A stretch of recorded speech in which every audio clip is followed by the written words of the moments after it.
Quoi que vous ayez vécu en 2024, si vous l'avez traversé avec le Seigneur Jésus, vous n'êtes pas des perdants. Si tu es en Jésus, tu n'es pas un perdant. Tu es un gagnant. Plus que vainqueur, plus que gagnant. Tu es un vainqueur. À chaque fois que nous traversons une situation difficile, eh bien pour nous, c'est une opportunité pour pouvoir développer quelque chose. Mais seulement en Jésus. Seulement si on reste attaché à lui. En 2024, nous avons traversé, chacun d'entre nous, des circonstances. En 2025, nous traverserons encore d'autres circonstances. Mais Dieu veut nous apprendre à gérer toutes ces choses avec maturité. Alors, je vous propose qu'on tourne notre regard sur la parole de Dieu, celle qui nous fait grandir, qui nous instruit, qui nous enseigne, qui nous corrige et qui fait de nous des hommes mûrs. Le titre de mon message, c'est « Une opportunité dans la difficulté ». C'est Albert Einstein qui dit « Au milieu de la difficulté, au milieu, ça veut dire au plein centre, au cœur de la souffrance, alors que tu es brisé, tu te sens brisé, tourmenté, blessé, attristé, tout ce que tu veux, eh bien, il y a une possibilité de se saisir de quelque chose là-dedans. Quelque chose qui nous amènera encore beaucoup plus loin dans notre vie. Nos souffrances, nos difficultés ne sont pas des fatalités, mais ce sont des opportunités. Tout dépend de la manière dont nous affrontons des choses. Soit on essaie de faire les choses seuls, et auquel cas on a perdu d'avance, ou soit on les fait avec celui qui est plus que vainqueur. Donc, j'aimerais vous parler d'un couple qui, pendant des années, ont traversé des difficultés, quelques complications, mais qui, à un moment donné dans leur vie, ont pu saisir la récompense que Dieu avait en réserve pour eux. Et leur vie, pour nous, est un enseignement. Donc, c'est dans l'Évangile de Luc au chapitre 1. Vous pourrez lire tout le chapitre 1. Nous, on ne va pas lire aujourd'hui tout le chapitre 1. On va lire quelques parties du 5 à 25, mais juste quelques parties. Et c'est une belle histoire. C'est l'histoire de pas Jean-Baptiste, justement, des parents de Jean-Baptiste. Donc, Zacharie et Élisabeth. Alors, c'est un couple de personnes âgées qui servent Dieu pendant des années. Et ils attendent depuis très longtemps d'avoir un enfant. Mais la femme est dite stérile. Le mari, Zacharie, est prêtre désigné pour servir et exercer des rituels au temple. Et Dieu lui adresse, alors qu'il est en train d'exercer son service au temple, Dieu lui adresse un message au travers de l'ange Gabriel qui lui annonce que Dieu a entendu ses prières. Amen.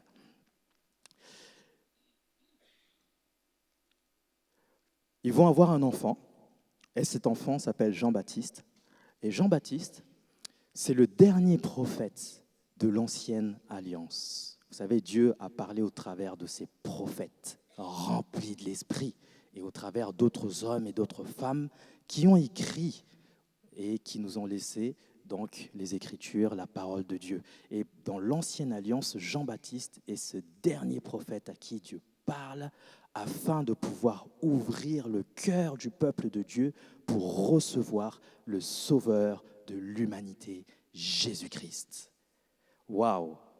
Celui qui ouvrira la voie à l'arrivée du Messie. Ça va être l'enfant de Zacharie et d'Élisabeth, des vieillards. Zacharie n'en croit pas ses yeux. Il a tellement souffert, Zacharie. Il n'en croit pas ses yeux. Lui, depuis toutes ces années, il va élever le prophète. Mon premier thème s'intitule « Il n'y a pas toujours une explication à la souffrance ». Oui, il n'y a pas toujours une explication, parce que lorsque nous souffrons et nous traversons des situations compliquées, la question qu'on se pose toujours, c'est pourquoi? Pourquoi? Alors, du verset 6 jusqu'au verset 7, dans l'évangile de Luc, chapitre 1, le texte nous dit sur Zacharie et Élisabeth. Tous deux étaient justes aux yeux de Dieu et ils observaient tous les commandements et toutes les lois du Seigneur de façon irréprochable. Mais ils n'avaient pas d'enfant, car Élisabeth était stérile et tous les deux étaient déjà très âgés. Ce qu'on voit dans ce texte, c'est que le couple est considéré par Dieu comme étant juste. Ça veut dire, dans leur attitude de cœur, il y avait une pureté. Et Dieu aimait cette pureté. Ils observaient tous les commandements et toutes les lois, pas de n'importe quelle manière, mais de façon irréprochable. Et pourtant, elle était stérile. Pourquoi? Est-ce que c'est parce qu'ils ont péché? Ça, c'est une question qui revient souvent. Est-ce que c'est parce que j'ai péché que je traverse cette fatalité? Est-ce que c'est parce que ce sont mes parents qui ont péché et du coup, je dois briser les liens? En ce qui concerne Zacharie et Élisabeth, il semblerait que ce soit ni l'un ni l'autre. Parce que parfois, ce n'est ni l'un et ni l'autre. Dieu dira dans Exode 20, chapitre 20, verset 6, « Je fais miséricorde jusqu'en 1000 générations à ceux qui m'aiment et qui gardent mes commandements. » Dieu bénit jusqu'à 1000 générations ceux qui l'aiment et qui gardent ses commandements. Et c'est le cas de Zacharie et Élisabeth. Ce n'est pas des liens ancestraux, ce n'est pas des liens familiaux, ce n'est pas ça qui fait que Élisabeth était stérile. Et le texte nous dit qu'ils étaient irréprochables dans la manière dont ils servaient le Seigneur. Donc ils n'ont pas péché non plus. Alors d'où ça vient? Du péché originel.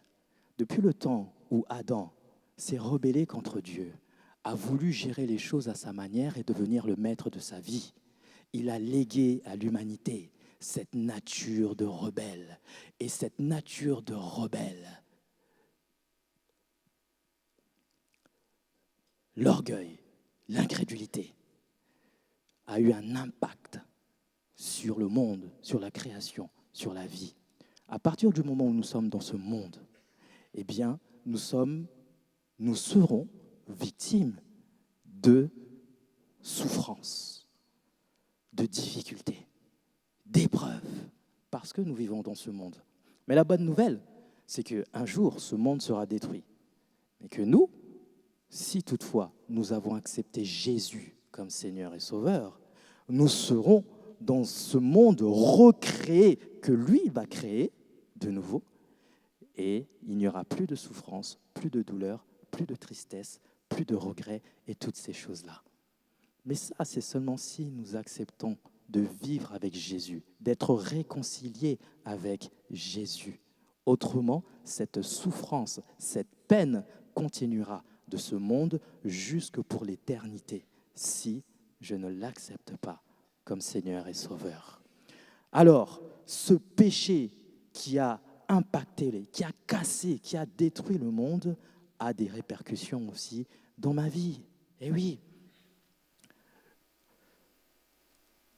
un enfant en situation de handicap, une maladie, la stérilité, tout n'est pas que parce que j'ai péché.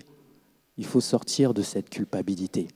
Si tu es en Jésus et que le Saint-Esprit t'a révélé que tu as péché par rapport à quelque chose, c'est pour te conduire à la repentance. C'est-à-dire, tu prends conscience, tu confesses ce que tu as accompli, tu renonces et tu vas de l'avant en t'attachant à Jésus-Christ. Et ta vie continue. Ça, c'est l'œuvre du Saint-Esprit, si toutefois tes actes ont eu des conséquences. Et si il y a la famille derrière qui a eu, ou il y a eu des liens ou quoi que ce soit, des choses spirituelles qui ont été faites, on brise les liens. Après, on continue. En ce qui concerne Zacharie et puis Élisabeth, ce n'est pas le cas.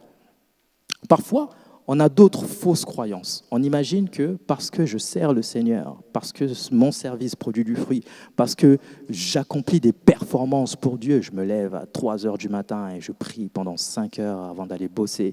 Et quand je vais travailler, je prêche l'évangile à tout le monde et les gens se convertissent. Gloire à Dieu. À partir de ce moment-là, je n'ai rien à craindre. Alors, ce n'est pas parce que je fais des choses que je n'ai rien à craindre. Le service, la vie en Christ, en fait, n'est pas un totem d'humilité, comme dans Koh-Lanta.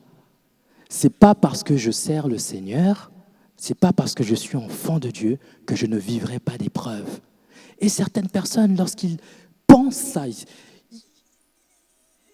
ils regardent Dieu et disent mais Dieu, comment ça se fait? J'ai fait ça, j'ai fait ci, j'ai fait ça pour toi. Et voilà ce qui m'arrive. Et ils tournent le poing contre Dieu. Et ils se retournent. Après, ils essayent de faire les choses à leur manière. Non. Ce que Jésus nous promet, il dit, vous connaîtrez des tribulations. Mais ne craignez rien, parce que j'ai vaincu le monde. Il a vaincu le monde. Il a vaincu qui? Le diable. Qu'est-ce que le diable veut faire? Le diable veut détruire notre foi pour que nous passions l'éternité avec lui. C'est ça qu'il veut faire.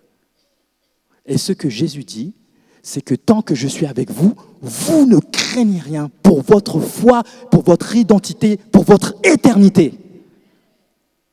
Mais à partir de là, nous vivrons quand même des épreuves. Alors, ce que j'aimerais nous partager, c'est que nous ne sommes pas toujours responsables de nos difficultés, mais nous sommes responsables de la façon dont nous gérons nos difficultés. On n'est pas toujours responsable de ce qui nous arrive, mais on est responsable de la manière dont on gère les choses. Et ça, on appelle ça la maturité. Mon deuxième point est celui-ci, gérer mes difficultés avec maturité. La maturité, c'est notre gain, c'est l'opportunité au milieu de la difficulté. Plus on est mature, plus nous gérerons nos difficultés, nous nous en sortirons davantage avec force. Jésus dira, l'homme sage, c'est celui qui bâtit sa maison sur le roc. Le sage, c'est celui qui a de la maturité. Celui qui a de la maturité est sage. Il bâtit sa maison sur le roc. Qu'est-ce qui se passe? Quand viennent les épreuves, la tempête, les vents, les marées, se fracasser dans notre maison, qu'est-ce qui se passe? Eh bien, on tient bon. Le couple tient bon. La famille tient bon. L'Église tient bon. Parce qu'on a bâti sur le roc. Ça, c'est la maturité. Et c'est ce dont nous avons besoin de gagner. Dans quelles circonstances? Dans la difficulté. Mais Jésus dira, cet homme sage, c'est celui qui aura entendu ma parole et qui l'aura mis en pratique. Luc, toujours chapitre 1, verset 6. Comment est-ce que Zacharie et Élisabeth gèrent les choses? La situation qu'ils traversent, cette stérilité avec toutes les conséquences que ça a derrière. Tous deux étaient justes aux yeux de Dieu et observaient tous les commandements et toutes les lois du Seigneur de façon irréprochable. Donc je reviens au même verset de tout à l'heure. Mais cette fois-ci, j'aimerais m'arrêter sur 2 verbes. Tous deux étaient et tous deux observaient. De l'imparfait qui vient pointer du doigt quelque chose qui dure, quelque chose de constant, quelque chose qui est de l'ordre de la fidélité, quelque chose qui est de l'ordre de la persévérance, quelque chose qui est de l'ordre de la patience. Comment muscler ma patience si je ne me retrouve pas dans une situation qui vient éprouver ma patience. Comment travailler la persévérance? Comment travailler la fidélité si je ne me retrouve pas dans des situations où je ne peux pas le muscler? C'est ce qui s'est passé pour Zacharie et Élisabeth. Ils n'ont rien lâché. Ils n'ont pas abandonné ni Dieu, ni leur communauté. Zacharie était prêtre et il continuait depuis toutes ces années à servir la communauté. Le travail du prêtre, qu'est-ce que c'était? Il était le représentant des hommes devant Dieu. Il venait adresser les prières et les sacrifices devant Dieu pour le peuple. Il était l'intermédiaire entre le peuple et Dieu. Il a persévéré. Depuis toutes ces années, il n'a pas reçu la réalisation de sa prière. Et pourtant, il a continué et continué et continué et continué et continué et continué à servir. N'abandonnons pas l'Église. N'abandonnons pas le service. N'abandonnons pas ce qui fait notre espérance. N'abandonnons pas les promesses que Dieu nous a faites. Et ça, c'est ce qui est noté dans les Épîtres aux Hébreux, chapitre 10, versets 35 à 36. N'abandonnez donc pas votre assurance. Cher ami, avez-vous une assurance? Quelle assurance vous avez? Sur quoi est fondée votre assurance? Sur les promesses que Dieu a faites. Lorsque Dieu dit quelque chose, il le réalise. Alors, n'abandonnez pas. Une grande récompense lui appartient derrière la persévérance. Jusqu'à ce que, derrière la persévérance, il y a cette récompense.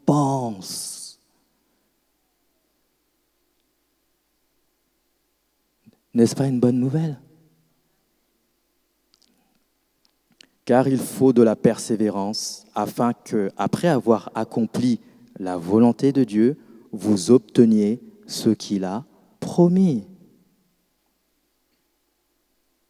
Dieu vous a-t-il promis quelque chose? Vous ne l'avez pas encore reçu? Persévérez. La persévérance. Vous savez, l'enfant, parce qu'on parle de maturité, donc je vais mettre en relief l'être mature et l'être immature. L'enfant est immature. L'enfant aime la facilité. Quand les choses sont faciles, c'est cool, ça roule, c'est très bien. Quand il y a une nécessité d'entreprendre, de mobiliser des ressources, des efforts, là c'est plus difficile. De quoi a besoin l'enfant derrière? Il a besoin de l'encouragement, du soutien de son papa, de ses parents. Mais l'enfant n'aime pas la difficulté. Lorsqu'il y a la difficulté, il fait quoi? Il abandonne. Et là, ça fait écho à bien des choses pour lesquelles nous avons abandonné, n'est-ce pas? Et ça vient mettre en relief, en évidence, notre immaturité dans certains domaines. Un jour, alors mon fils, il a 12 ans là, actuellement. C'est un grand amateur de football et il a commencé très tôt, il a commencé à 6 ans. À un moment donné, on a changé de club de football, d'un club un petit peu plus relevé.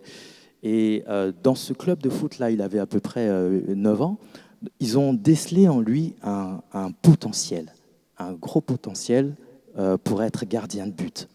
Donc ils l'ont mis en tant que gardien et c'était extraordinaire. Les enfants de son âge, ils n'arrivaient pas à mettre un seul but.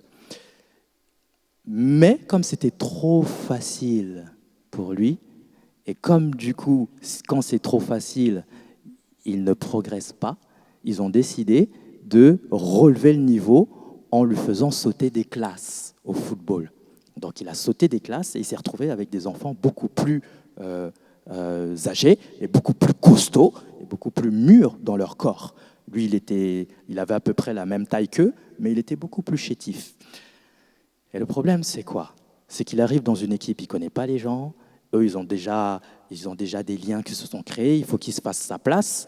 Et en plus de ça, eh bien, que ce soit ses coéquipiers ou ses adversaires, ils sont tellement puissants que quand ils tirent dans la balle, c'est des tirs vraiment puissants et il n'arrive pas à les arrêter. Et en plus, ça lui fait mal quand il arrive à les arrêter. Et comme il n'arrive pas à gérer toutes ces choses, ses copains passent à côté de lui et lui disent « Mais t'es nul, t'es nul, t'es nul. » Voilà. Quand il rentre à la maison, il pleure tous les jours. Il me dit « Papa, je veux arrêter, sinon je veux revenir comme avant, je veux revenir dans ma classe d'avant, j'en peux plus, j'arrive pas à arrêter les buts, ça me fait mal, en plus ils disent que je suis nul, et tout ça, et tout ça, et tout ça. Et j'ai plus mes copains, et tout. » J'étais tiraillé dans mon cœur. Je me suis dit, bon, est-ce que je fais? Mais le Saint-Esprit, dans mon cœur, m'a comme permis d'identifier une opportunité. En fait, dans cette situation, j'avais l'opportunité de lui enseigner quelque chose. La persévérance, et le travail, et la constance. Et donc, je lui ai dit, mon fils, persévère, continue, n'aie pas peur, je suis là. À un moment donné, ça va aller, tu vas t'habituer, tu vas créer des liens, ça va prendre du temps, mais t'inquiète pas, ça va aller. Donc j'étais là aux entraînements et je le poussais et je l'encourageais. Il venait, il pleurait dans mes bras, il pleurait dans mes bras. Et dans la difficulté, l'enfant a l'opportunité d'aller dans les bras de son papa, de pleurer et d'être consolé. Nous avons la possibilité dans les situations difficiles d'aller pleurer dans les bras de notre papa. Et vous savez ce qu'il va faire? Eh bien, il va nous consoler.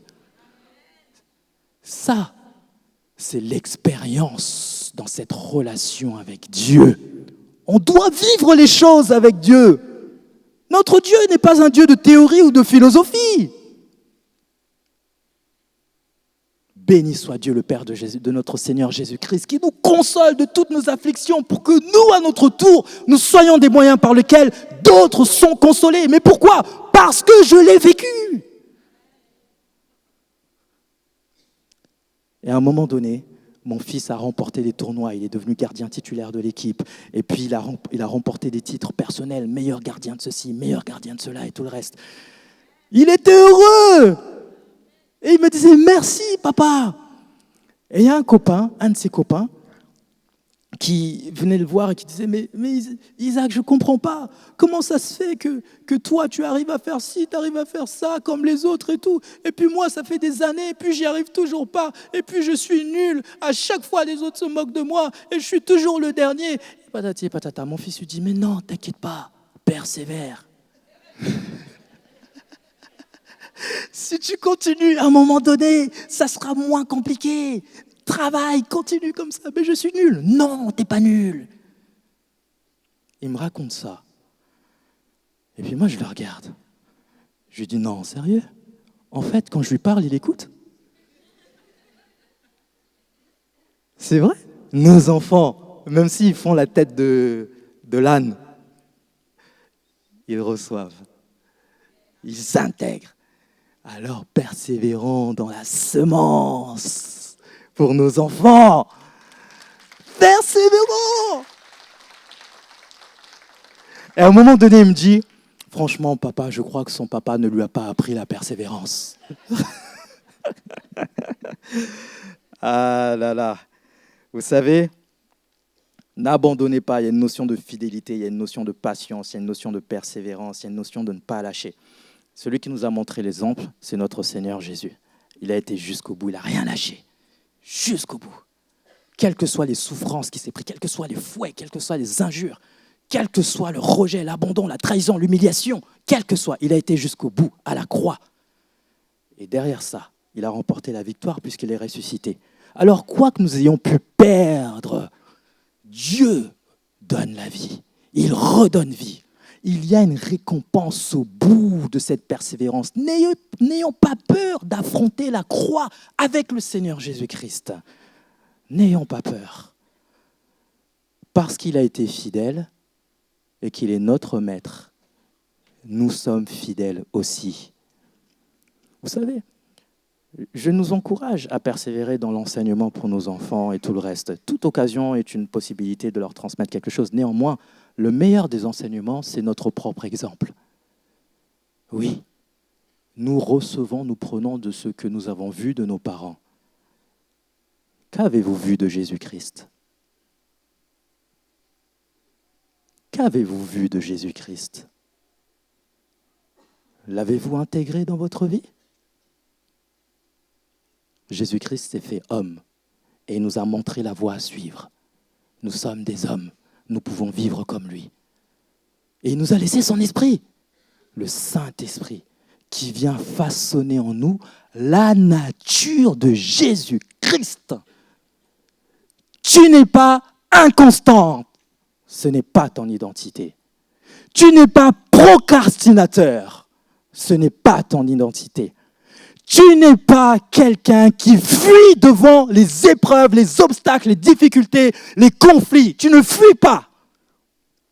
Parce que si tu as accepté Jésus dans ta vie, ce n'est plus ta nature. Ça, c'est mort et enterré. Ce qui est vivant, c'est la nature de Christ. Le travail, la persévérance, l'amour, la bonté, la douceur, la foi, la vie de prière, de louange et d'adoration, le service. Ça, c'est ta part. Ça, c'est pour toi. Aimer son mari, ça, c'est pour toi. Aimer sa femme, aimer ses enfants, être patient et doux, ça, c'est toi. Et moi. C'est difficile, mais c'est ma nature. À un moment donné, ça va se manifester. Ça va se manifester.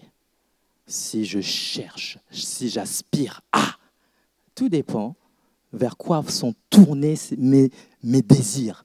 Si j'ai envie de vivre selon la chair et de vivre comme avant, comme quand j'étais esclave, eh bien, j'en subirai les conséquences. Mais la victoire se trouve lorsque on souhaite vivre comme Jésus a vécu. Derrière ça, il y a la résurrection. Il n'y a pas d'autre chemin. Alors nous continuons.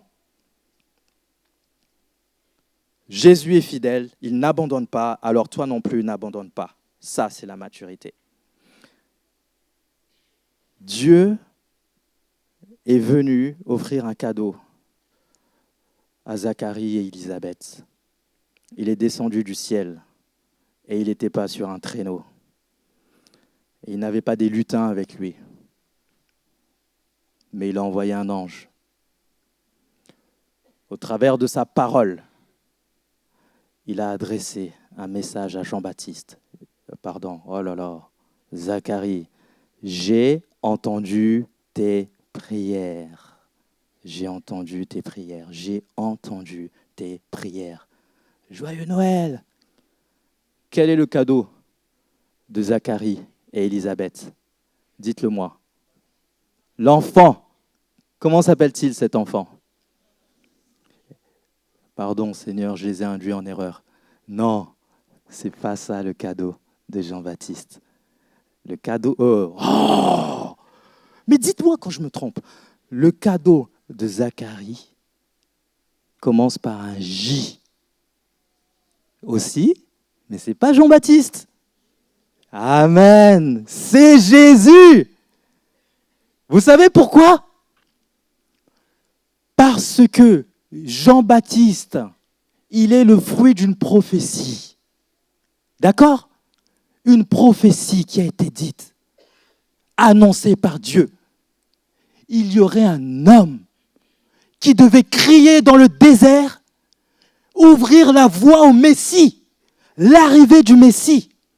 Il y avait un homme qui devait préparer les cœurs du peuple d'Israël pour l'arrivée du Sauveur. Donc, si cet homme, l'existence de cet homme dépend de la venue du Sauveur, alors la vie de cet homme n'a aucun lieu d'être si le Sauveur ne vient pas. Si Jésus ne vient pas, pas de Jean-Baptiste. Et ça, c'est le cadeau de Zacharie et Élisabeth. Lisons le texte. Déjà, mon troisième point, le plan de Dieu dépasse notre imagination. Zacharie ne s'attendait pas à ça, il voulait juste un enfant. Mais il se retrouve avec un prophète, l'un des plus grands prophètes, qui était censé travailler auprès de celui qui allait sauver l'humanité. C'est extraordinaire. Dieu a béni ce couple, mais c'est avant tout pour sa gloire. Le plan de Dieu, la bénédiction de Dieu, dépasse notre petite personne. La bénédiction qui était destinée, attribuée à Zacharie et à Élisabeth, ça dépassait leur petite personne, ça dépassait leurs besoins, ça dépassait leurs attentes. Ils avaient juste besoin d'enfants, mais Dieu a prévu plus loin, plus qu'un enfant. Mais avant même la naissance de Jean-Baptiste, quelques siècles avant, Dieu avait prévu l'arrivée de Jean-Baptiste. Et pendant toutes ces années, ils ont souffert. En imaginant qu'ils n'auraient rien. Mais ils ne connaissaient pas le plan de Dieu pour leur vie. Ils devaient découvrir quelque chose au travers de ce qu'ils ont traversé. Le plan de Dieu est plus grand. Ils se sont retrouvés avec un enfant qui est rempli de l'esprit et qui prépare la venue du Sauveur. Un enfant qui amène le peuple à la repentance. Verset 17. Voici ce qu'on dit de Jean-Baptiste. Voici ce que l'ange dira de Jean-Baptiste. Il accomplira sa mission sous le regard de Dieu avec l'esprit et la puissance qui résidaient en Élie pour réconcilier les pères avec leurs enfants, rien que ça, pour amener ceux qui sont désobéissants à penser comme des hommes justes, donc obéissants à la volonté de Dieu, et former ainsi un peuple qui est prêt pour le Seigneur. Hé, quelle mission! Waouh! Mais ils étaient loin de s'imaginer que c'était ce qui était prévu pour eux. Et pourtant, ils ont continué à servir le Seigneur durant toutes ces années. Le plan de Dieu pour notre vie a une portée beaucoup plus large. Le jour où moi j'ai mis les pieds dans une église et que mon cœur était prêt à recevoir ce Jésus Sauveur et Seigneur, ce qui m'a motivé à venir à l'église, c'était que j'étais complètement anéanti, j'étais brisé. J'avais besoin d'espoir, j'avais besoin de paix, j'avais besoin de joie, j'avais besoin que ma situation elle change. Quelqu'un m'a dit, Grâce, ne reste pas seul, viens à l'église. Je dis, mais qu'est-ce que je vais faire à l'église? Ça ne va rien changer à ma situation. Mais je n'avais rien à perdre, alors je suis venu. Et là, j'étais tellement triste, je pleurais. Mais je ne savais pas qu'en fait, Dieu m'attendait. Je ne savais pas qu'en fait, Dieu me cherchait. Je ne savais pas qu'en fait, Dieu avait un plan pour ma vie. Vous connaissez le plan pour votre vie? Au moment où moi j'arrive, je ne connaissais pas le plan pour ma vie. Je voulais simplement que ma situation, elle change. Alors je venais pour ça. Mais Dieu, il savait que l'homme au cœur brisé que j'étais, un jour, deviendrait quelqu'un qui serait un soutien pour ceux qui ont le cœur brisé. Mais ça, c'est le plan de Dieu. Mais moi, j'étais loin de m'imaginer. Et toutes ces choses se sont accomplies et réalisées dans un temps qui est celui de Dieu. Alors Dieu a des projets qui dépassent notre entendement, dans ma vie, mais dans la vôtre également. Oh Seigneur. Mais tout cela, c'est pour sa gloire. C'est pour sa gloire. Parce que le but du jeu, c'est que le peuple soit prêt pour accueillir Jésus. Le but du jeu, c'est que le peuple soit sauvé par la foi en Jésus. Mais pour ça, il devait être prêt en expérimentant la repentance, en confessant les péchés, en réalisant que ils avaient besoin d'un sauveur.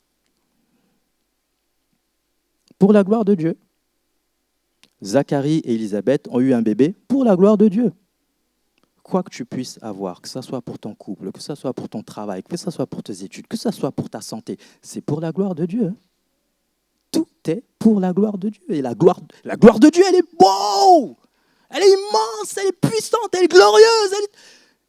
Quand on dit pour la gloire de Dieu, c'est-à-dire, toi, tu vas participer à quelque chose comme ça. Tu vas être un élément dans le plan glorieux de Dieu. Wow! C'est ce que j'ai été et c'est ce que je serai tout au long de ma vie. Et vous? Et vous? C'est le plan de Jésus pour l'humanité. Tous ceux qui croient en lui. Quand il a attiré Pierre à lui, Pierre ne savait pas ce qu'il allait devenir de sa vie. Quand il attire Jean, quand il attire Matthieu, toutes ces personnes qui le suivent, leur vie a complètement changé. Complètement. Et ça a mis du temps. Ils ont persévéré. Ils lui sont restés attachés, quand bien même, à un moment donné, ils l'ont abandonné. Mais ils se sont souvenus que Jésus leur avait dit qu'il ressusciterait le 3e jour.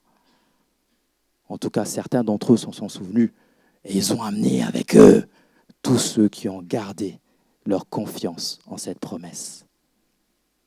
Confiance. Alors, le plan de Dieu dépasse notre imagination, mais le plan de Dieu consiste également à guérir. Guérir Zacharie, guérir Élisabeth. Il guérit ceux qui ont le cœur brisé et ils pensent leurs blessures. Psaume 147, 3. Zacharie avait besoin de guérison. Verset 18. Zacharie demande à l'ange, « À quoi le reconnaîtrai-je ? Car je suis moi-même déjà vieux et ma femme est très âgée. » Vous vous souvenez ? L'ange a dit à Zacharie qu'il allait avoir cet enfant, qui allait amener le peuple à la repentance et tout le reste. Ils vont former un peuple pour l'arrivée du Messie et tout, et tout, et tout. Dieu a entendu, il a répondu à tes prières et tout le reste. Et Zacharie dit mais non. C'est vrai ce que tu racontes. Comment ? Montre-moi, prouve-moi que c'est vrai ce que tu dis. Et Zacharie est en train de s'adresser à un ange, un être de gloire puissant. Il s'adresse à un ange. Il dit, prouve-moi.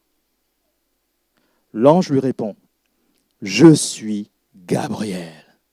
Là, il est vénère. Là.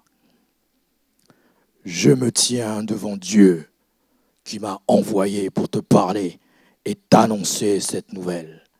Alors voici, tu vas devenir muet et tu resteras incapable de parler jusqu'au jour où ce que je viens de t'annoncer se réalisera. Il en sera ainsi parce que tu n'as pas cru à mes paroles qui s'accompliront au temps prévu. Quel est le problème de Zacharie ? Zacharie, cet homme qui a servi tout en étant irréprochable. Cet homme mûr qui a persévéré depuis des années, qui n'a rien lâché, qui n'a pas abandonné. Quel est son problème ? L'incrédulité. Autant, dans nos vies, il peut y avoir des dimensions de notre vie, des aspects de notre vie où on sait faire preuve de maturité, autant il y en a d'autres où on est complètement enfant et immature. Et Dieu veut nous interpeller pour ces choses-là. Gloire à Dieu pour tout ce qu'on arrive à mettre en place au travers de ce qu'il dépose en nous. Voilà, toute cette constance et toute cette vie en Christ où on est là, on continue, on persévère et tout. Gloire à Dieu! Mais ce n'est pas fini. Ce que Dieu veut, c'est tout ce qui ne fonctionne pas là. Voilà. Et il nous a laissé sa parole et son esprit qui vient nous prendre conscience que dans cet aspect, il y a un truc qui ne va pas. Et le truc qui ne va pas chez Zacharie, c'est l'incrédulité. L'incrédulité est un péché. Et le péché détruit notre vie. Le péché nous ferait souffrir. S'il souffre, ça veut dire qu'il y a une blessure. Zacharie a besoin de guérir de l'incrédulité. Voilà pourquoi l'ange lui donne une sanction. Parce qu'il doit comprendre que son incrédulité, c'est grave. quand il va devoir élever cet enfant, il va falloir qu'il fasse preuve de foi. Parce que la vie de Jean-Baptiste, elle n'est pas simple. Elle n'est pas simple. Alors Jean-Baptiste, il pose la question, mais il dit, mais moi, je suis trop vieux. Hein? Ah, vous suivez, c'est trop bien. Je ne suis pas seul. À chaque fois que je fais une erreur, vous venez, vous me redressez. Ok. Zacharie, il dit, je suis trop vieux. Nous sommes trop vieux. Comment je serai? Comment ma femme va-t-elle supporter ces 9 mois de grossesse? Comment est-ce qu'on va faire? Je, moi, comment, patati, patata. Zacharie marche par la vue. Mais Dieu veut lui apprendre à marcher par la foi. La foi en quoi? En promesse de Dieu. Tu ne les vois pas? Crois. Une ferme assurance des choses qu'on espère et une démonstration de celles qu'on ne voit pas. Le juste, il vit comment? Par la foi. Sans la foi, nul ne peut être agréable à Dieu. C'est essentiel à notre relation avec Dieu. Et Zacharie, dans cette dimension, dans cet aspect, il marche par la vue. Mais l'ange le recadre et lui dit qui il est. Il est le représentant de celui qui est le créateur de toutes choses. Il détourne le regard de Zacharie vers Dieu. Nous avons besoin de détourner notre regard de nous-mêmes, de tous nos soucis, de tout ce qui nous préoccupe, de toutes nos impossibilités, de toutes nos incapacités, de tout ce que nous ne sommes pas, et patati et patata, pour simplement aller regarder vers celui en qui rien n'est impossible. Amen ou pas? Yes. Alors j'aimerais appeler l'équipe de louange, on va bientôt clôturer. En fait, Zacharie avait besoin d'être fortifié dans sa foi. Le miracle de Dieu était pour sa gloire, était pour le peuple de Dieu et tout le reste, au travers de la naissance de Jean-Baptiste. Mais c'était aussi pour guérir Zacharie de son incrédulité. Zacharie a besoin de grandir dans la foi et c'est dans son épreuve qu'il l'apprend.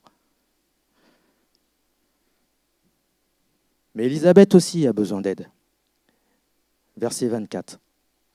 Quelque temps après, sa femme Élisabeth devient enceinte et pendant 5 mois, elle se tient cachée et elle se disait « C'est l'œuvre du Seigneur en ma faveur. Il a décidé d'effacer ce qui faisait ma honte aux yeux de tous. Ma honte aux yeux de tous. Il a effacé ma honte aux yeux de tous. » Il faut vraiment comprendre que cette stérilité était d'une grande blessure pour cette femme qui, dans une société, aujourd'hui, dans notre société, si tu n'as pas d'enfant et on t'acclame et on dit « ouais, t'es carriériste, c'est bien, va travailler » et tout le reste. Si tu as des enfants et que tu es au foyer, que tu élèves des enfants, tu as l'air d'être un petit peu à la marge. Ça, c'est notre société. Mais dans l'autre société, celle dont on parle là actuellement, ce n'est pas la même chose. C'est le contraire. Si tu n'as pas d'enfant, tu es à la marge de la société. Parce que l'enfant, la descendance, c'est ce qui te donne un statut, une identité. En fait, elle n'a pas d'identité, elle n'a pas de statut. Elle n'est rien. Elle n'a pas sa place. Mais elle a continué à servir le Seigneur. Dans la honte. Et ça, c'était sa blessure. La honte. La culpabilité, c'est un sentiment où derrière le sentiment, il y a un raisonnement. De toute façon, derrière chaque sentiment, il y a un raisonnement. Derrière la culpabilité, c'est « je ne fais pas ce qu'il faut ». Je n'ai pas fait ce qu'il fallait. Ça, c'est la culpabilité. La honte, c'est au niveau de l'être, l'identité. Je ne suis pas ce qu'il faut. Je ne suis pas ce qu'il faut. À chaque fois que tu as honte de quelque chose, dis-toi que derrière ça, il y a un faux raisonnement. Je ne suis pas. Qui es-tu? Qui es-tu? Enfant de Dieu? Connais-tu les privilèges d'un enfant de Dieu? Souvent, nous ne connaissons pas. Mon peuple meurt par manque de connaissance. Nous ne connaissons pas la grâce, les richesses, l'abondance associées à notre identité en Jésus. Enfant de Dieu, si sa vie a du sens, son existence a du sens, parce que Dieu l'a voulu. Si l'être le plus important au monde a décidé que cette dame, elle a de la valeur, quoi qu'on dise sur elle, elle a de la valeur. Elle a de la valeur. Je ne suis pas et tu n'es pas. Nous ne sommes pas ce que les gens disent de nous. Mais nous devons considérer ce que Dieu dit de chacun d'entre nous. Et Élisabeth, dans son temps de communion, vous savez, elle ne s'est pas agitée, Élisabeth. Elle n'est pas allée... Alors, je vais faire quelques exemples. Je ne veux pas partager quelques exemples. Mais elle n'est pas allée se tuer à la tâche au travail. Elle n'est pas allée se tuer à la tâche dans les tâches de la famille. C'est vrai que c'est important, toutes ces choses-là. Mais il y a besoin d'une chose. Voici ce qu'Élisabeth faisait. Elle se tient cachée. Parce qu'elle avait honte de la grossesse. Ben non, elle est tombée enceinte. C'est pas une honte, c'est une joie. C'est la preuve qu'elle est devenue enfin comme les autres. Non. Elle n'a pas besoin de chercher à être comme les autres. Elle est censée être ce que Dieu veut qu'elle soit. Tu n'es pas censé être comme les autres. Tu es censé être comme ce que Dieu veut que tu sois. Mais elle avait besoin de guérir de cette honte. Et cette guérison se fait dans l'intimité, dans la relation, dans un cœur à cœur, dans une communion avec Dieu. Élisabeth était remplie de l'esprit lorsqu'elle a vu Marie, sa parente. Elle a vu Marie, l'enfant qui était en elle, a frémi et elle fut saisie par le Saint-Esprit. Elle a donné des paroles de bénédiction et de prophétie à Marie. Mais cette femme, dans son intimité, elle a vécu quelque chose avec Dieu. Une restauration qu'aucun traitement, qu'aucune personne n'a jamais pu mettre en place. Dans l'intimité, la communion, la relation, le cœur à cœur avec Dieu, dans un temps de repli et de pause. Et c'est ce dont nous avons besoin. Dieu veut restaurer notre identité sans ces temps de pause, de communion et de cœur à cœur avec ce Jésus. Je vais tourner en rond. Alors, comment, cher ami, voulez-vous faire face à vos déceptions? Est-ce que vous les utilisez comme des excuses pour votre laxisme ou pour vous plaindre? Ou bien, comme Élisabeth et Zacharie, vous continuez à servir le Seigneur avec humilité et foi? Est-ce que vous laissez le Saint-Esprit venir travailler votre cœur et vous faire grandir? Ou est-ce que vous essayez de trouver des réponses à droite et à gauche pour venir combler votre besoin? L'histoire de Zacharie et son épouse Élisabeth nous invite à faire confiance en Dieu, même quand les choses sont difficiles et inexplicables, parce qu'on ne peut pas tout expliquer. Elle nous invite à continuer de vivre une vie droite dans les jours de frustration, de prier avec ferveur et de croire que Dieu entend nos prières. Et en plus, on n'est pas seul. Emmanuel, Dieu est avec nous. Qu'est-ce qu'il fait alors qu'il est auprès de son Père? Il intercède pour nous, à notre faveur, parce qu'il est pour nous. Ses projets dépassent tout ce qu'on peut imaginer, au-delà de ce que nous pouvons demander, et pour sa gloire. Il veut bénir, mais il ne veut pas que bénir. Il veut guérir nos cœurs des conséquences de notre péché. Ça, c'est la volonté de Dieu pour notre vie. N'est-ce pas merveilleux? Amen. Alors, nous allons répondre à son appel. Je vous invite à vous lever et nous allons nous positionner au travers de ce chant.